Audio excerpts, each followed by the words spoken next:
បាទជំរាបសួរពុកម៉ែបងប្អូនថ្ងៃនេះខ្ញុំចង់បង្ហាញ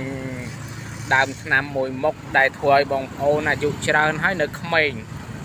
ហើយកុំខ្ជិលណានេះគឺជាដើមទឹកដោះខ្លាអញ្ចឹងពុកម៉ែបងប្អូនត្រូវចាំនេះគឺគេហៅដើមទឹកដោះខ្លាណាដើមទឹកដោះខ្លាហ្នឹងដើមហ្នឹងគឺបងប្អូនពិនិត្យមើលច្បាស់ណាយើងក្តិចមកចេញជ័រសស្គូសហ្មងពុកម៉ែបងប្អូនជាមួយខ្ញុំក្តិចចុងបន្តិចនេះនេះចុងបន្តិចនេះចាំមើលណាវាចេញជ័រអត់នេះឃើញទេឃើញចេញជ័រនេះពុកម៉ែបងប្អូននេះចុងផ្កាហ្នឹងនេះឃើញទេជ័រឡើងសស្គូសនេះខ្ញុំចង់បញ្ជាក់ពុកម៉ែបងប្អូនថាអាយុ50ដោយ70ដោយ80ដោយ100ក៏ដោយគឺយើងមើលទៅពេលដែលយើងញ៉ាំថ្នាំនឹងរហូតគឺនៅតែក្មេងហើយសម្រួលដល់សរសៃឈាមយើងទៀតនេះគេហៅដើមទឹកដោះខ្លាហើយខាងបងប្អូនមាននេះជួយខមមិនប្រាប់ផងហើយខាងខ្ញុំនេះស្បោយអត់តន់ដើរទៅជួបកន្លែងណាច្រើនទេហើយនេះខ្ញុំធ្វើវីដេអូនេះគឺខ្ញុំមានតែមួយដើមនឹងទេណាមួយដើមធ្វើវីដេអូពួកដើររោទៀតនៅមានច្រើនទៀតនៅជុំវិញនៅកន្លែងខ្ញុំនៅបាទជុំវិញដីភូមិនឹងហើយនេះគឺដើមទឹកដោះខ្លាបងប្អូនត្រូវចាំហើយថ្នាំនេះវិធីប្រើគឺយើងយកមកបោចទាំងរឹសដកទាំងរឹសទាំងគល់វាមកលាងទឹកឲ្យស្អាតច្រាមហាល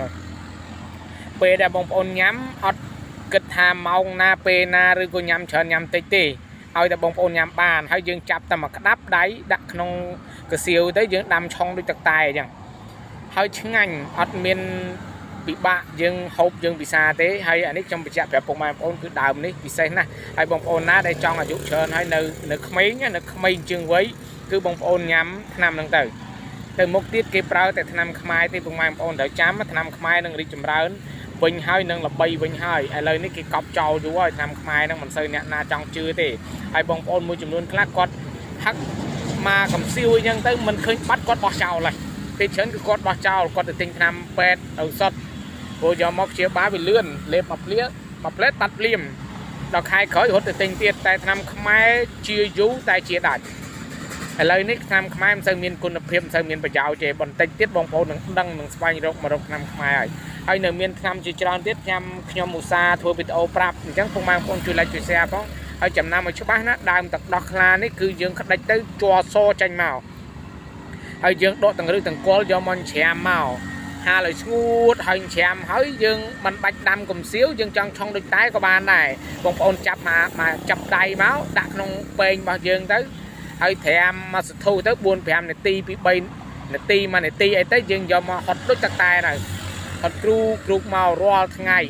បងប្អូននឹងប្លែកនៅក្នុងខ្លួនរបស់បងប្អូននិងបងប្អូនសាច់ស្អាតក្មេងជាងវ័យហើយធ្វើឲ្យសម្រួលសរសៃឈាមយើងបានច្រើន